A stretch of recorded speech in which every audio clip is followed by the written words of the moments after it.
Hello, I am Najee Smith, a fourth year business administration student from Jacksonville, Florida, and today I will be covering three key issues, and they will be assessed by models that were covered in previous classes.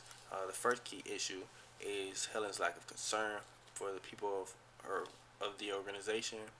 Um, this was clearly shown by the shutting down of the company's softball field, and also she made plans to phase out firm's profit sharing program um, and efforts to cut wages. She had private plans to cut future pay increases. As far as her high level concern for production, she had plans to use the ex softball field as a means of firm expansion. And lastly, she increased production quotas by 20%,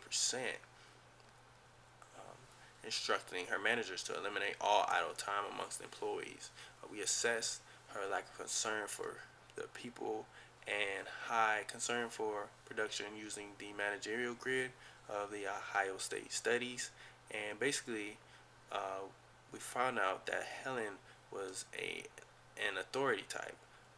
She classified this because she had the highest level of concern for production, which was a 9, and she was listed as a 1 as far as her level of concern for people. In order for her to become a more effective and efficient manager uh, on this grid, she would actually have to increase her level of concern for people. Um, the most effective place on the grid is the 9 of 9 position, so she would definitely have to work on her concern and care for people of her organization. The second theory we used was the McClellan theory, which discusses three needs of achievement and needs for the individual. One being the need for achievement, two being the need for power, and third being the need for affiliation.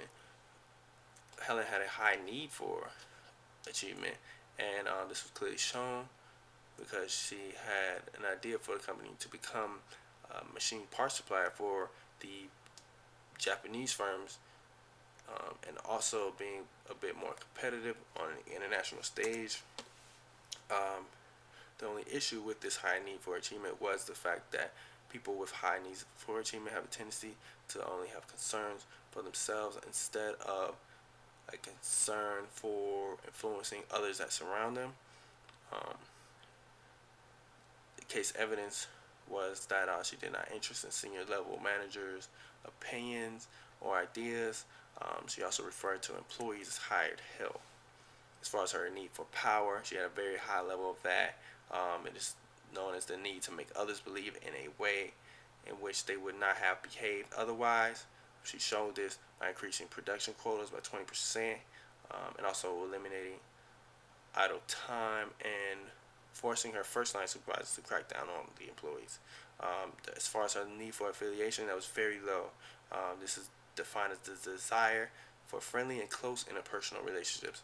She stopped asking her top leadership team for their advice and disbanded departmental teams throughout the organization.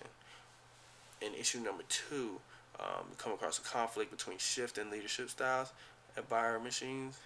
Um, Situational leadership theory is a contingency theory that focuses on followers' readiness, and readiness is basically the extent to which people um, have the ability and willingness to accomplish their specified tasks. And under the Jake Bowers era, um, employees they were welcome to the company with a highly employee-oriented environment, under a laissez-faire leadership style, and it kind of motivated the employee readiness to be able and willing. Um, under this under this leadership format and culture structure, um, SOT states that leaders do not really have to do much in this situation because the employees are able and also willing. When Helen came into power, she had a different type of leadership style that was almost on the opposite end of the spectrum in comparison to Jake Bowers. She was a highly directed relationship. She had a highly directed relationship orientation.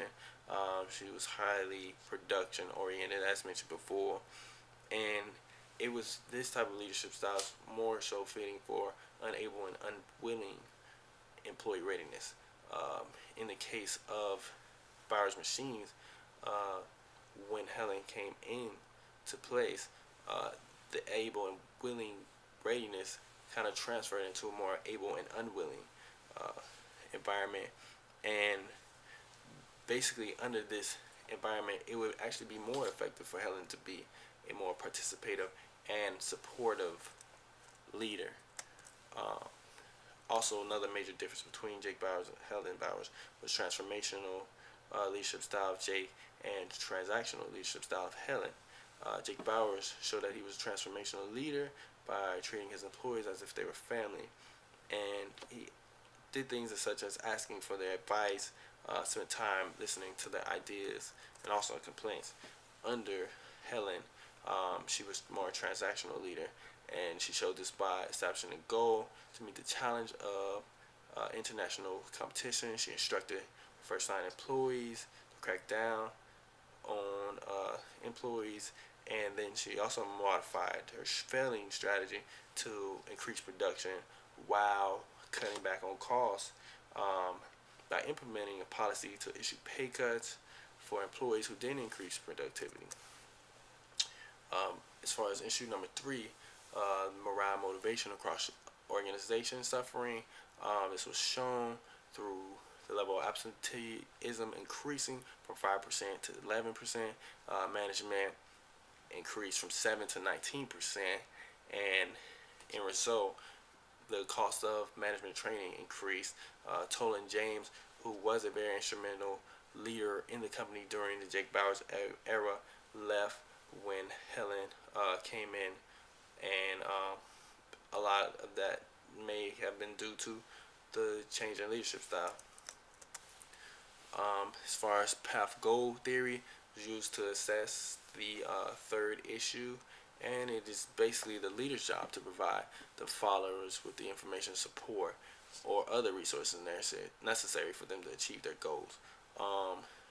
Under the path goal theory, effective leaders clarify their path to help their followers get from where they are to achievement of their work goals. Under this theory, there are four different leadership styles, which are directive, participative, achievement-oriented, and supportive. Helen was considered an achievement-oriented leader. She set challenging goals, and expected followers to perform at their highest level. And she showed this by believing her strategy would result in much higher levels of productivity and profits. And she definitely wasn't satisfied when performance reports indicated the output was only marginally higher, while scrap rate soared. And basically, the theory proposed that the leader's behavior is ineffective because it is redundant with sources of environmental structure and is incongruent with the employee characteristics of the organization. And the leadership style of Helen is not fitting, and that is the reason why morale is low and also motivation.